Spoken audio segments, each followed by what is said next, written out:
Welcome to the Online Great Books Podcast, brought to you by OnlineGreatBooks.com, where we talk about the good life, the great books, great conversation, and great ideas.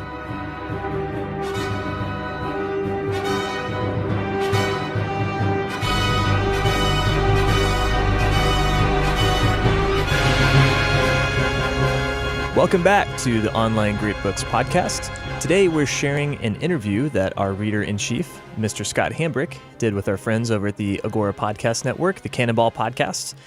In this podcast, they talk a little Voltaire, a little Edmund Burke, and how it might be some of the best bathroom reading material that's ever been printed. This podcast originally aired on the Agora Podcast Network on September 18th, 2018. So thanks again to our friends for letting us re-air this. Let's get to the show. Hope you enjoy it.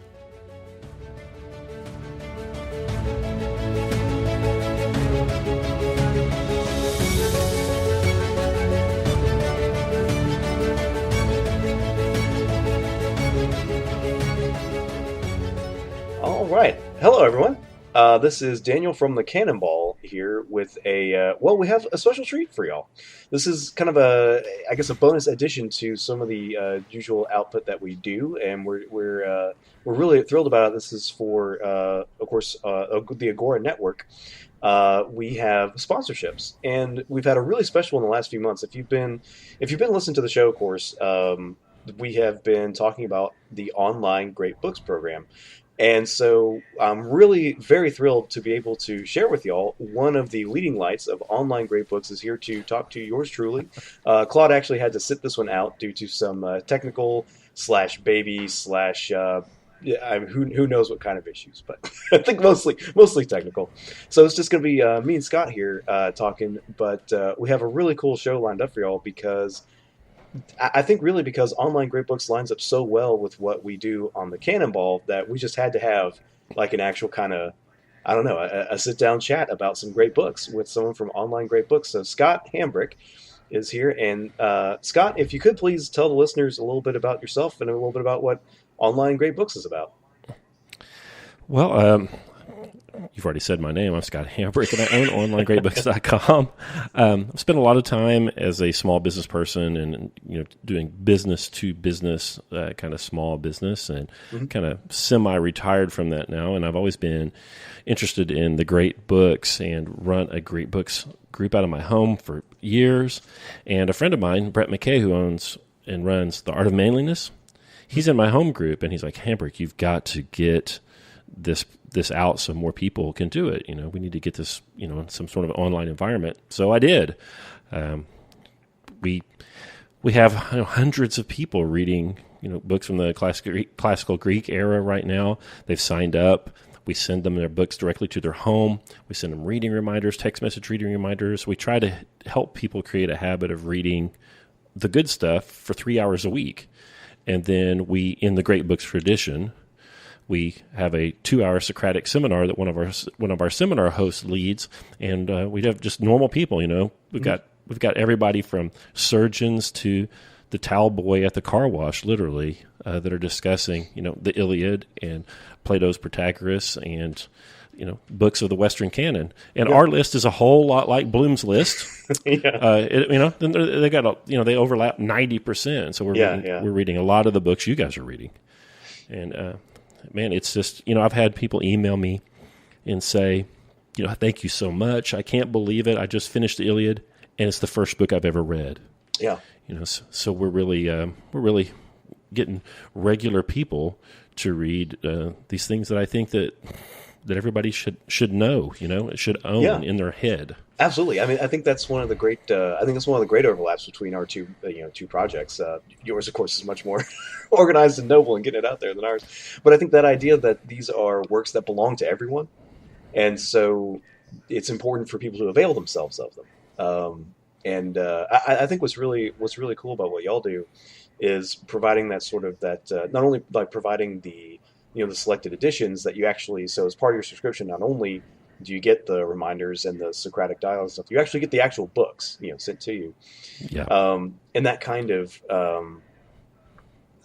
structure that's provided by that kind of sort of accountability to yourself and your fellow students really helps provide a lot of that structure and helps people accomplish, reading these, on the face of them, pretty intimidating works. I mean, before you actually grapple with them. I mean, when we were starting out, when Claude first pitched it to me, to do the Canon Ball, like I'm the layman of the two of us, and I was a little bit like, I don't know, am I up to the task? But having that kind of accountability to another person that you're involved in the project with is just such an important aspect of actually being sort of giving yourself the self-discipline, teaching yourself the discipline to actually to read and stuff. And then honestly, I'll tell y'all, once you actually get into reading these books, I mean, there's a reason why they've, stood the test of time as interesting works you can get stuff out of. There's really, it's amazing just how gripping it can be. So that's really awesome, Scott, that that y'all are have this program out there that's reaching so many people. And we'll talk a little bit more, I think, after our kind of conversation here about. Or no, I'll go ahead and put it at the top here. Y'all actually do have a promotion going via our podcast, the Canon Ball, through Agora, so that there's actually a promo code so if y'all are listening and this sounds like up your alley, which I would presume a lot of our listeners absolutely would be. If I'm going to interrupt you. Yeah. I've done a lot of podcasts, talking about great books and talking about these big ideas in these books, and I'm going to indict all of your listeners that right now they're listening to us. I think that a lot of times people listen to podcasts about these heady things, and for them that suffices for actually reading them and knowing those books in their head. I think you're right, and I'll be the first to tell them, man, listen to me blather on about the Divine Comedy is nowhere close to the experience of reading it. No, I mean, not by a long shot. No, the conversation we're going to have about Burke here ain't even the shadow on the cave wall. That's right. So you've got to, I listen to the podcast too. I listen to audiobooks. I listen to the, what is it, the great courses, the teaching companies. Yeah. Stuff. But all of it pales to, we're actually picking up one of these books that you and Claude worked through and actually doing that for yourself. You can only touch just a little bit of it in this audio format. Oh, yeah. And so they get the fullness of the thing if they actually do it themselves. Plus, they get the accomplishment. When it's done, you can look at that giant book that you read and see the notes and the margins, and you did it. It's a big deal. Absolutely, and it is a big deal. I can tell you from experience. Like I feel, I felt very accomplished actually reading these things. And so yeah, you're absolutely right, man. Like it's, listening to some other people talk about it is nowhere close to the actual, the cognitive experience of reading a text for yourself, encountering these thoughts from another human being from X number of years ago, and this widely differing and disparate civilizations and ways of and modes of being. There is no substitute for it. So yeah, if that sounds like something that you want to be a part of, you can sign up for Online Great Books, and I believe there's a promo code for Canon Ball listeners, which is CAN. Is that correct, Scott? Yes, sir. All right. Yeah, so you go to onlinegreatbooks.com and you click on Join Now, and when you go to check out, if you enter in that promo code CAN, you'll get 25% off your first 3 months. If perchance you go there and enrollment's closed, you can go and join the waiting list, and then when you check in, you'll still get that discount. And the next enrollment will be open October 15th, 2018, and then the one after that will be January 1st, 2019. Fantastic. Yeah. So keep that in your calendars, y'all. And to sort of move on to the meat of this, and give y'all a taste of what you're in store with for for reading the great Let's books. Wrestle. Let's wrestle, man.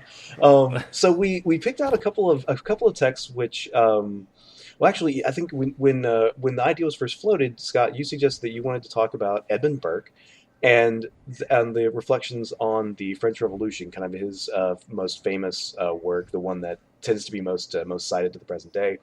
And so you were like, well, and what would you like to talk about? And I thought to myself, I've never read the only Voltaire I had ever actually read cover to cover had been Candide, and it's a short and easy one, and it's a great one. It's a great work. So I thought to myself, we have the Englishman writing about the French, let us have the Frenchman writing about the English. So we went where I went with Voltaire's Letters on the English, which I had read excerpts from back in college. And I thought to myself, that's one that I want to dive a little more into. And so that was my assignment for Scott, was Voltaire here. And Letters on the English is it's an interesting work, and it's also a very, like, I don't want to call it like a bathroom reader, but you could totally use it as a bathroom reader because it really is these very, it's these succinct pieces. They were literally sort of letters that it was, that he intended to be published. It wasn't exactly personal correspondence, but it was correspondence. So it tends to be, rather pithy. But it's Voltaire. This is when he was living in the heat had gotten a little too much on him for criticizing the French system of government, and so he hopped across the Channel to stay in England for a while until the 5-0 was off his scent. And this was between, I want to say it's in the 1720s. Yeah, he was writing in the 1720s, and so it wasn't published until the 1730s. I want to say 1733. Yeah, there it is in my notes. So this is a generation before Burke's writing, but I still feel like they're kind of, and they were contemporaries. Their times did overlap, so it's not exactly contemporaneous, but I still, it's in the same kind of wheelhouse. So I guess my question to you, Scott, is what kind of impression did Voltaire's Letters on the English leave to you? Or I guess I should say, I'm sorry, before I get into that impression, I should say that sort of the content of the letters is, for the first part, Voltaire is commenting upon the religious situation in England. Specifically, he's very interested in the dissenting factions, or the dissenting denominations. At this time in England, there was, of course, the established Church of England, the Anglican Church. And anyone who did not... there were a number of denominations and sects that didn't comport with the Church of England, and they were known as dissenters. And this includes things like the Quakers, or I guess a little later on you would get Methodists and Baptists, but there were some sects there. And so later on he talks about, Voltaire's writing letters about the Parliament, the system of government that the English have, on trade. And then I think very interestingly, and fitting with his sort of Enlightenment polymath persona, his Enlightenment polymath reputation, he writes a lot about the great advances in science that are going on in England at the time, because this is also around the time that Sir Isaac Newton is at his most active. So that's kind of the broad outline of what's going on in the letters. And Scott, what jumped out at you most? What left the biggest impression, Voltaire here in his letters for you? Well, first, I read the Penguin Classics Voltaire Letters on England, little paperback here, in case I give any page numbers or anything anybody cares to follow. Man, I thought he was great, fun. I think you're, I think you calling it bathroom readings, right? Yeah. It flows. It's fun. It's almost like reading Mark Twain. He's really funny, and he's not scared to put his finger in somebody's eye. Nothing's off the board, whether it's religion or individual politicians or Newton. I mean, nothing's off the table for this guy, and he's just smart and funny. It is, they're letters. They're short pieces. They're all self-contained. They're very interesting and fun, and it kind of reads like a travel diary also. It's a delight to read. We're not even talking about the ideas in it yet, but it's a delight to read. It's a lot of fun. Yeah. He was fascinated by the even though England had a state religion, he was fascinated by their religious freedom and the types of religious characters that were there. And he starts out talking about the Quakers, who are, we know what the Quaker stereotype is, right? It's the guy on the oatmeal box, right? And that's really kind of the basically the end of most people's knowledge of the Quakers as an expression of the Christian religion. Really, it's like we think of the guy on the oatmeal can and like, oh yeah, and I think maybe Pennsylvania has something to do with it, right? Yeah, just these staid, sober people, and he wrote about them very admiringly. And I think that even though those people were Quakers and they weren't, the predominant, members of the predominant sect, the Anglicans, they're very English, in their they're sort of hierarchical, even though they are they do like lay preaching and stuff. But they're very proper. They have excellent work ethic. They're ambitious people who take care of their own business, and he portrays them as very English people. It's great. And then when he talks about the Anglican clergy, I mean, they're certainly very English too. He says the Englishman an Englishman as a free man can go to heaven by whatever route he likes. So they're not, even though they have a state religion, he says, that they're actually pretty forgiving and pretty tolerant of those other sects. It's later. Oh, sorry. Go ahead, Scott. And he says that the clergy in England are almost all married. Then he says the uncouth manner they have acquired in the university and the lack of feminine society there means that usually a bishop has to make do with his own wife in England. That's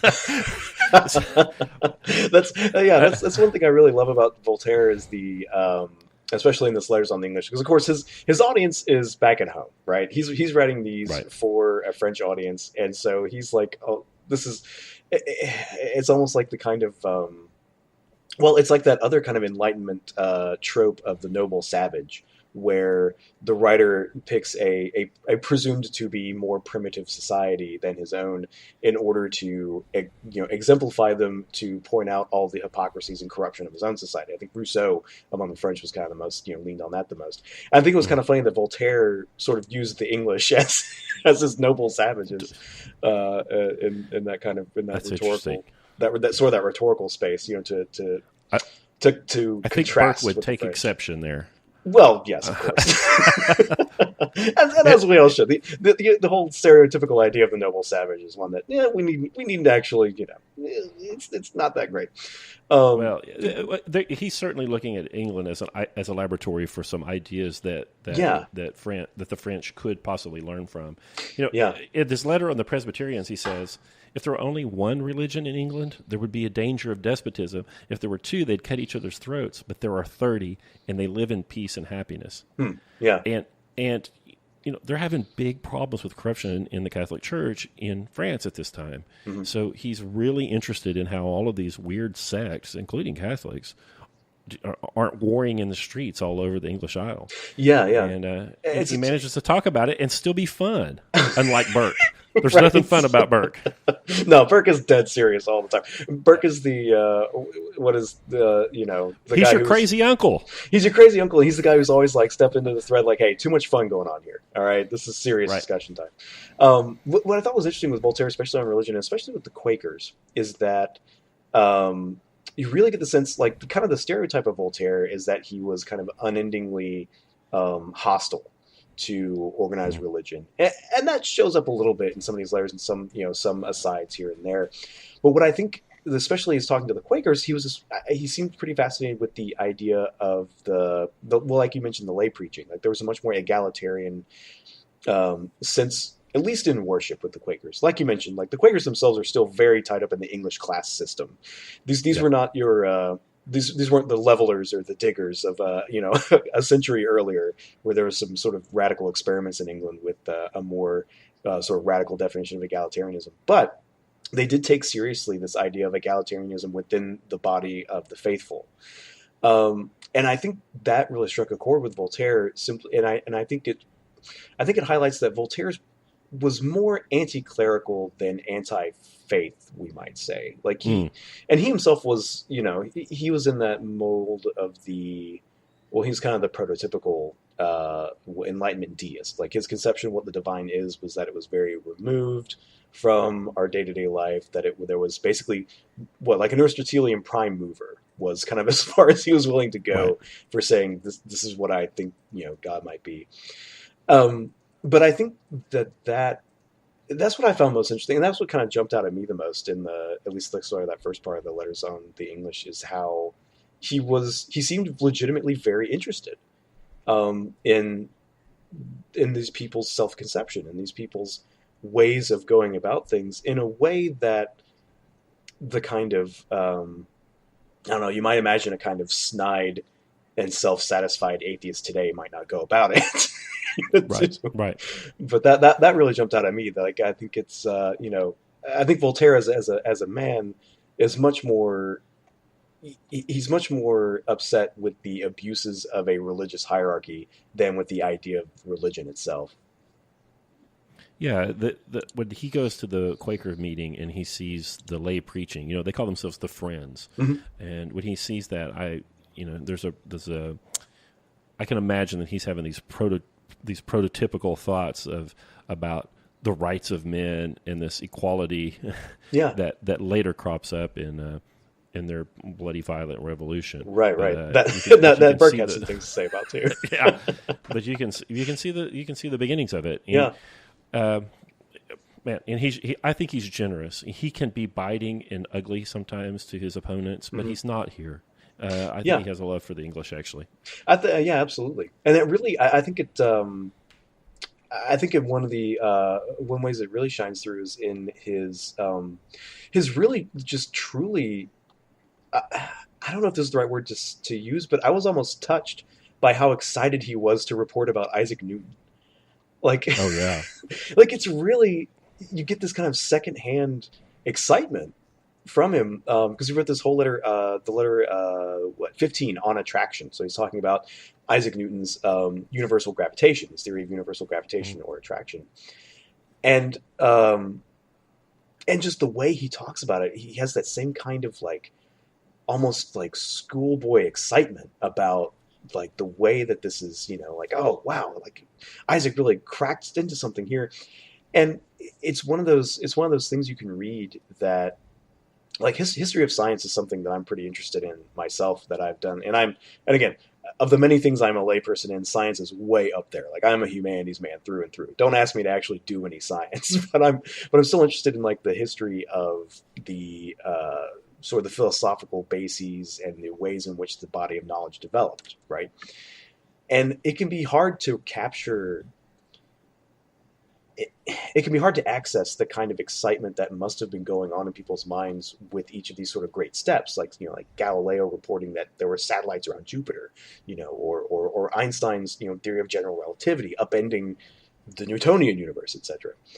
So that's what's pretty neat about reading a primary source from this time of these great strides being made in this understanding of the material universe by someone who is very interested in that topic, and he's getting me all hyped about it.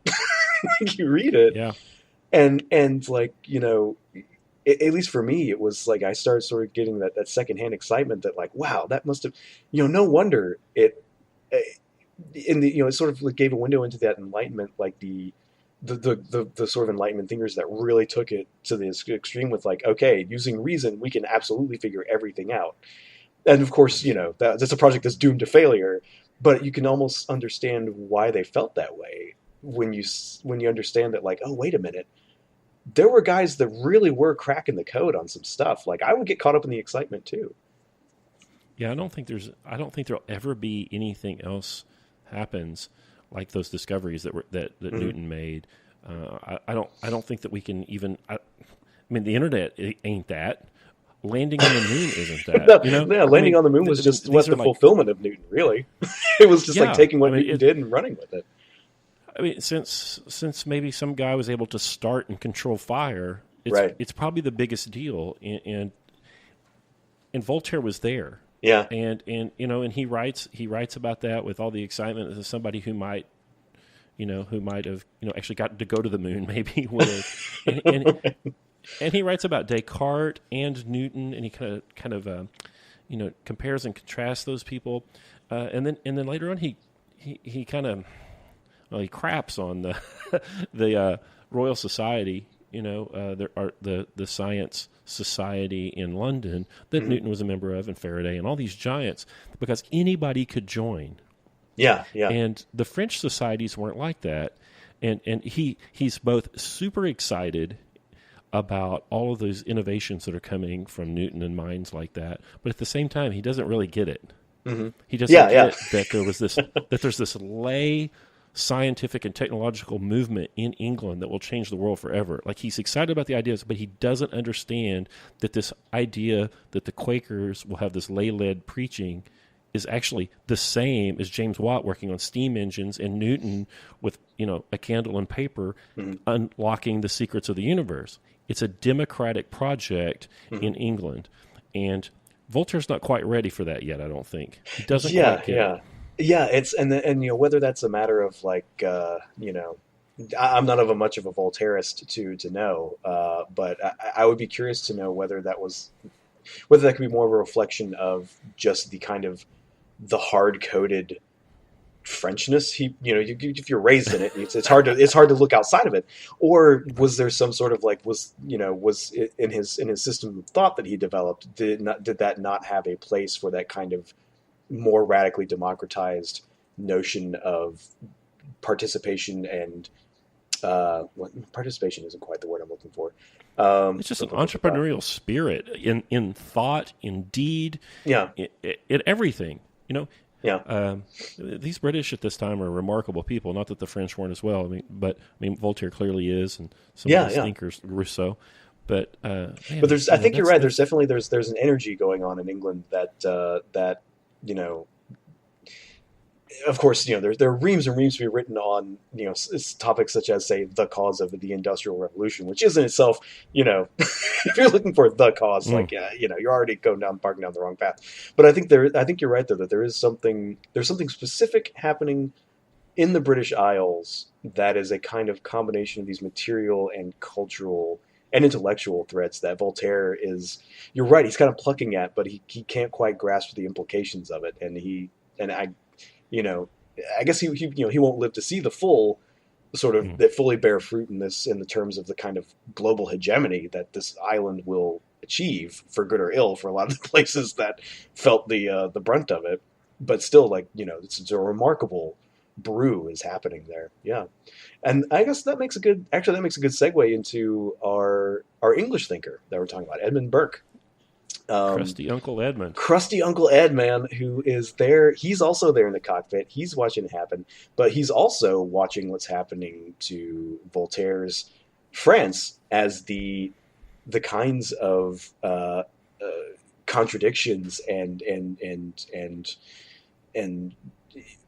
the riven society and the hidebound society that had been barely kept together in Voltaire's day has exploded in the French Revolution, which is itself, we could sit here all day talking about the causes and ramifications of the French Revolution.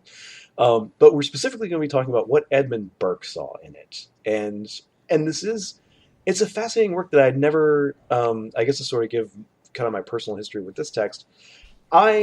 Up until reading this for my conversation with you, Scott, I'd only ever read Burke in kind of summary or epitome, or I had read excerpts, like sort of extended excerpts, but still only an excerpt. There are a lot of people who hate Edmund Burke. There are, and I will say, to put my cards on the table, it's usually been in the mode of sort of explicating the. I've normally read Burke in the sense of someone is arguing against someone else who's claiming Burke as some sort of foundation or forebear. And so that's one reason I was really, really interested to get at and I'm really glad you suggested Burke, because it was one of those things that I've been meaning for a very long time to actually get at this kind of source code, to use a really awful analogy itself. And so it was a really fascinating exercise in Burke himself. And I don't know too much about his own biography other than that he was, of course, extremely crusty. But I'm calling something up. Was he was Anglo-Irish? Is that correct? He was actually not. Yeah, so he wasn't what we might call English. Although, I guess to explain who the Anglo-Irish are, this was a sort of class of persons who were kind of, I don't know, you might call them the kind of the native colonial overlords of Ireland at this time, because these were transplanted sort of ethnically and culturally English people who formed the kind of dominant landowner class in Ireland at this time, but had also sort of halfway gone native by the time of Burke. So London would have seen him maybe as a rural rube. Yeah, exactly. He would have been like something like their dumb cousin. He would have been someone tainted by his proximity to the Irish, who at this point were subject to some extremely repressive laws that the English had sort of placed over specifically the Catholic Irish, we should say. So Edmund Burke is interesting in that kind of come from that Anglo-Irish background, in that he's a bit of an outsider to the English themselves, he's a little bit of an outsider to England and France when he's writing his reflections on it. And again, I don't know. I'm not enough of a Burkeist to know, and I'm not enough. Of course, I never feel like I have enough knowledge or context about anything to give any kind of definitive statement on anything. But I thought that was an interesting sort of wrinkle as I was reading. But I don't know. I'm blathering on right now. But if Scott, if you could just sort of give us, our listeners, kind of the rundown of what is the reflections on the Revolution in France? Why was it written? And what's kind of the overview here? I'm going to get on my soapbox for a minute about pedagogy.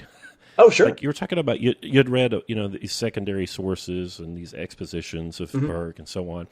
And I'm 43, and for some reason I always thought I'd live to 86. Sure. So I don't know why, but I always thought I'd live. So I'm halfway done. And there's so many books that I want to read. And I've been led astray so many times that I've resolved that I'm never, ever, ever going to read a book about a book again. If I see something if something jogs my interest or piques my interest, I'm not going to read the secondary source. I'm actually going to go see what Edmund Burke has to say. Yeah. And a lot of times secondary sources, we feel like we need those secondary sources to give us some insight or help us. But I think that these great books, like the ones on the list that you guys work from and the great books of the Western World list, they're so great that they can meet you where you are. And there's something in this Burke and there's something in this Voltaire for you no matter who you are. And if you come to Burke clean, you can see him for what he is. He's the father of conservatism. He's often called that. But the word conservative is so poisoned now. And he truly is conservative in that he wants to conserve.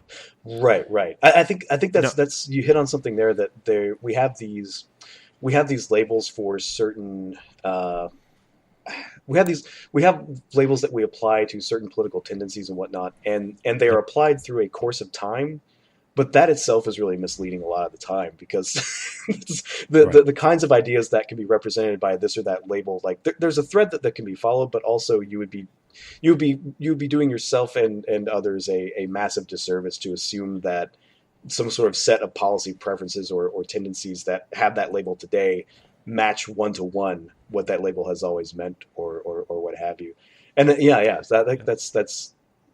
I'm sorry. Yeah, again, I'm kind of blathering now, but yeah, he's generally regarded as father of conservatism, and you're right, like, because he did want to conserve. He saw in the French Revolution I get to use a rather a crass colloquialism. He saw the baby going out with the bathwater, so he was interested in talking about, well, what is the baby? Right. Yeah. The Voltaire book is a first-hand account of what is going on in England at that time, and it's very much about Voltaire. The Burke's book, while it is about Burke, is chock full of fascinating ideas, and there's a lot we could talk about in here. But one of the most interesting things about this is he has educated me about what the English government was at that time. In 1688, they'd had a nasty revolution. Killed their king, brought in a king from the House of Hanover, and so he's writing about 100 years after this revolution. But the government that he describes in England is essentially maybe the only emergent government left. When I say emergent, like our government is not an emergent government. There were men who sat down with pen and paper and designed it out of whole cloth. They pulled out the compass and the protractor and they set to work. Yeah, they designed it. But the government of Burke's England had evolved slowly since 1066. Yeah. And he says, this has emerged because it has utility. It has emerged because it suits us. And he doesn't think it's perfect at all. But he says, the wisdom of the ages has gone into this thing, and you best be careful. And then he goes on to make 200 pages of arguments about why you had better handle it carefully. Right. And I don't think it matters who you are or on what side of any political argument that you stand on. I think Burke's idea of proceeding with caution and Burke's ideas, not his ideas, but his explanation of how high the stakes are if you get it wrong, are something that everybody really needs to pay attention to. Yeah. I think that's right. Like I think that was really one of the most valuable things that I got out of Burke, or rather, an idea that I myself would place a lot of value in, that Burke expresses, rather, is that idea of being aware of what the stakes are, being aware of the impacts that will be made on people's material lives, yes. by any sort of given practice or whatnot. And I think you bring up the Glorious Revolution, the 1688 revolution, which Burke refers to quite a few times. And I think that was, we note in sort of the popular historiography, like if you've heard of it at all, you've probably heard of it referred to as the Bloodless Revolution. And it was something that everyone was very proud of and whatnot. I think it might have something to do with Burke's Anglo-Irish roots, the fact that, the Bloodless Revolution was anything but bloodless in Ireland. That thing was fought out in Ireland. You had the Jacobite cause. I think it had like open revolt for at least 2 years, sort of desultory actions after that. It led to a total sort of civic collapse. And you had this was also a heyday of highwaymen and highway robbers. So you actually get a lot of the highwayman ballads are set during this time. So I think it's kind of interesting that what is popularly known as the Bloodless Revolution, Burke Burke has an awareness of how it was not all that bloodless, and I think that informs his this stance of caution, really, in a way that someone English might not have experienced it that way. Right. Yeah, and that English that revolution of 1688 that was nasty, and he recognized as nasty, is the very beginning of the American Revolution. In fact, in my opinion, and he is actually sympathetic to the American cause. Mm-hmm. And he has conservative arguments for why the Americans had should have had self-determination and self-rule. Mm-hmm. And so he's not completely staid, and he does make arguments for how to properly change things.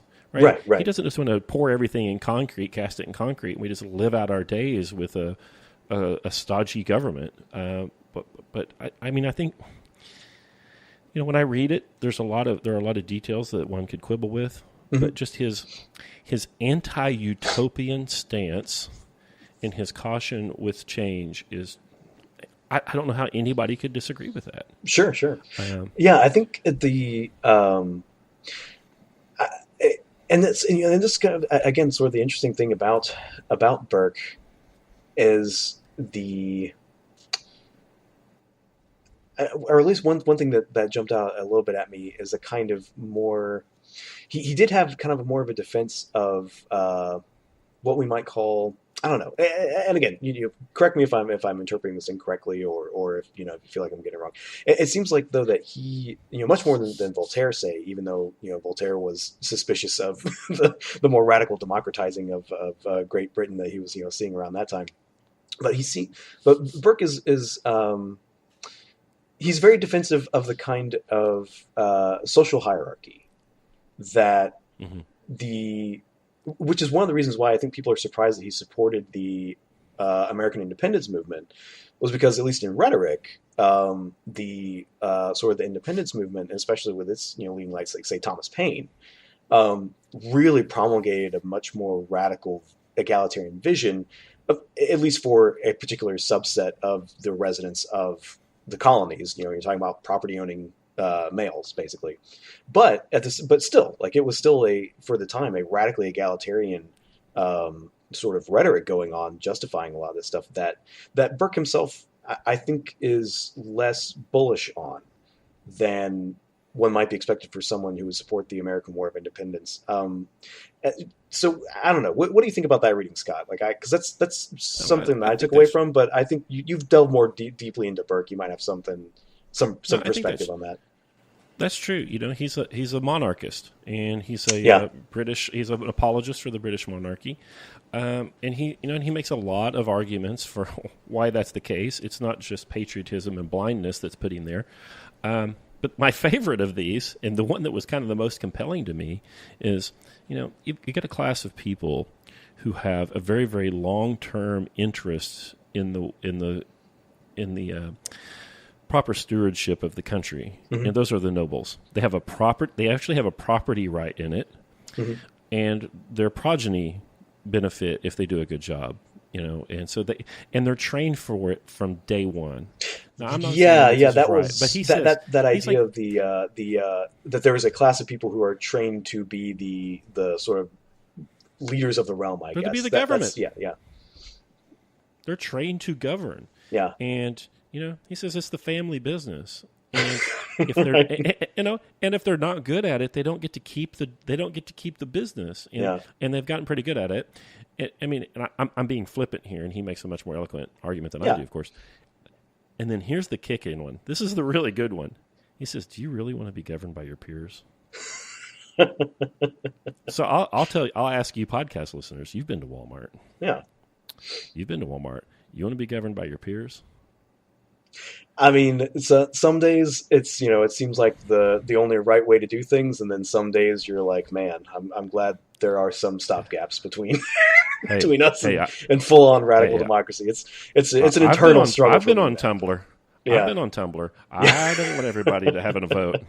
I guess I understand the position, man. It's Yeah, and like I said, he makes a 250-page argument there for why that might not be a good idea to be governed by the peers, but he is an apologist for the monarchy, and again, a lot of the arguments are about the fact that the monarchy that they have, which is a weird hybrid.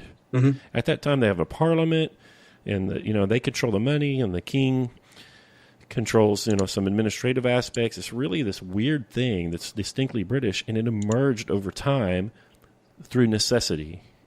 And when a necessity arose, the system changed, and they rose to meet the necessity. And he's like, it's pretty good. I don't know that we need to kill 5 to 10% of our population to change this government. Right.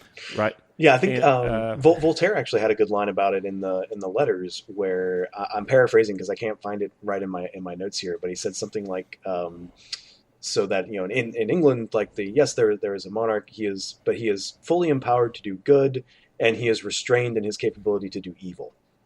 Right. So I think that's kind of that kind of ideal, or rather what Voltaire would see, and I think what Burke would see as this ideal sort of mode for a monarch, which was again in contrast to the absolutist model, which had been in France had been established for about 150 years or so by the time the revolution happened, and was considered at the time to be the wave of the future. This was it was considered progressive and rationalizing to be centralizing your absolutist monarch power, and of course that didn't quite work out so well for the French, as Burke is happy to point out. So let me ask you a question. After reading Burke, yeah. Okay, well, we're here in the United States, and we went to school in the United States, and we're told that democracy and republicanism, Republican democracies, that's the pinnacle of government, of governmental systems. So after reading Burke, are you satisfied to say that that's as good as it gets? I mean, I wouldn't be satisfied to say that was as good as it gets before I read Burke. And then afterward, though, also like I guess to lay my cards on the table, to use that hoary old phrase again. I am myself a pretty committed egalitarian, in my heart and in my thought, and so I spend a lot of my sort of political energy thinking about ways in which to, I guess, how might a more egalitarian society be responsibly developed. Right. And that's my kind of compass. That's what I go by. And so to that extent, like I don't think I'll ever come around to the Burkean vision altogether. But one thing, I'm not actually asking about the Burkean. Yeah. Vision. Oh, but whether representative democracy is the best we can do. Yeah, because Burke, for him, this monarchy that they had in England was the analog to the way, most Americans think that American, democracy is. They think that's the pinnacle of, government. I mean, you can't do any better than that. And Burke's like, no. I mean, he said that this is. To me, that was very interesting. You just rarely see anybody. There aren't very many voices out there that aren't Marxist, really. And I'm not being slick here. No, sure. I mean, that's really the only indictment you hear of our governmental system. Right. And you're right. Like Burke, you get a different indictment. It's interesting. Yeah, exactly. I mean, and you're right. Like there's this. You're right that one of the very few kind of actual, systematic appraisals of, a current like little L, little d liberal democracy does come from, a Marxist analytical perspective or a leftist analytical perspective. And so it does seem, I think you're right. It was very interesting and very instructive to get a similar, well, not similar, to get a critique of that system from a different perspective. And it's it's the kind of honestly it's the kind of primary source reading that I think lends itself best to, I don't know, to generating a sort of, to creating in yourself a kind of vigorous and rigorous thinker. I guess is what I'm trying to say. You've had a conversation with me, Scott. You know that I can ramble on at times while I'm trying to discover the point that I'm trying to make. but I guess what I am trying to say is that no, I would not be willing to stake out, on my life that the representative democracy as currently constituted in most of the what we know of as the little L, little d liberal democracies is the best possible political arrangement. I guess the real question is, what's the responsible way to find something that would be better? And I think the Burkean, I think that's the great value in the Burkean ethos, is that kind of. I think Burke would tell you, I don't know, but you better go slow and easy. Exactly, that's exactly it. People are going to get hurt. That's exactly what I was going to say. That's, I think, the real value in the Burkean analysis is this. At every point, bear in mind you're talking about real people's lives, real people's material existence. So whatever you're talking about, you better make damn sure you cross your T's and dot your I's. When I talked to Claude about this, he said that he thought that Burke, okay, the French Revolution is a very rational project of the Enlightenment, right? It was born out of theory, right? There were these theoretical rights of men that they had discussed, and people had different ways of deriving those theoretical rights of men, and depending on which rights those you settled on, kind of might direct the direction of the revolution. So it's all theory, it's all heady, it's all up in your head, And Claude's like, Burke is making this personal. He said he's putting affect into this. Yeah. He's pointing out that when you make these changes, real people get hurt. Yeah. And I hadn't read that way, but I think Claude's exactly right.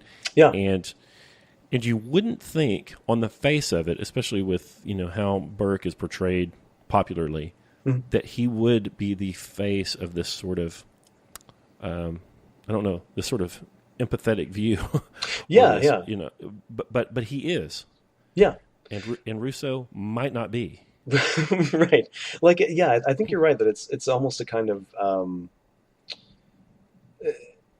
it's almost a kind of historical irony that Burke can be claimed as a founder by certain strains of thought that that tend not to value this idea of compassion and empathy in political terms, because I think, and as always, all of these books, all these ideas are much more complicated and much more nuanced than anyone telling you what they said is going to be. And I think right there you've hit upon the real value in actually engaging with these works. And I think right there I don't know. I think we hit upon the real. Hey man, that's the root that we have in common with our two projects here. I think that's a good place to wrap it up. You go out and read for yourselves, see for yourselves, people. And so if you're a listener to the Canon Ball, or if you're listening to any of the fine podcasts on Agora Podcast Network, you are someone who is curious about the world. You're someone who is curious about their fellow citizens, about the society they live in. dive deep, man. Grab those foundational texts by the horns. Read them for yourself. And I can't really think of a better way to get started on that and to provide yourself with the structure to do it than online great books. So, Scott, thank you so much for having this conversation with us. And I tell everyone again, what's the best way to? It's just onlinegreatbooks.com. Is that correct? Just that's the URL? That is the one. That's right. There you go, and you can sign up. If nothing else, go on the VIP waiting list. We'll send you a digest of our reading list. But you've got to read these books. The books that you guys are talking about here on Canon Ball, the books that we talk about, most of the same books. They are great books for a lot of reasons. And one of them is they are actually... If they weren't written so well and if they weren't so beautiful, they wouldn't have made it. People copied these books down by hand, by candlelight, on dead sheep, so that you and I could have them. It was a lot of work for Plato to get to us. Yeah, thousands and tens of thousands of man hours for him to get to us. Yeah. And the reason they went through that effort is because he was worth it. Yeah. And if you don't read it, if you watch Game of Thrones instead of reading one of these, you're crapping on those monks who copied that by hand so that you could have it. There's always the balance to be struck. I mean, for me, yes, I am reading these great books for the Canon Ball, but I also got to have my trash. But yeah, man, I think it's part of what's cool about online great books is that you provide that structure to help people fit it all in with everything. It's just 3 hours of reading a week. Yeah, and anybody can really do that. I think that's terrific. But but remember, y'all, if you go and you sign up, use the promo code CAN to get 25% off, and that also helps support us over here at the Canon Ball so that we can get Josh a really nice present for Producers Day. But it's When's just Producers Day. It probably is at some point. I'll have to look it up. every day's Producers Every Day. day is Producers Day. We love Josh that much. But yeah, thank you so much, Scott. This has been a really fantastic conversation, and I'll see everybody on the Canon Ball. And y'all, please check out Online Great Books. Thanks.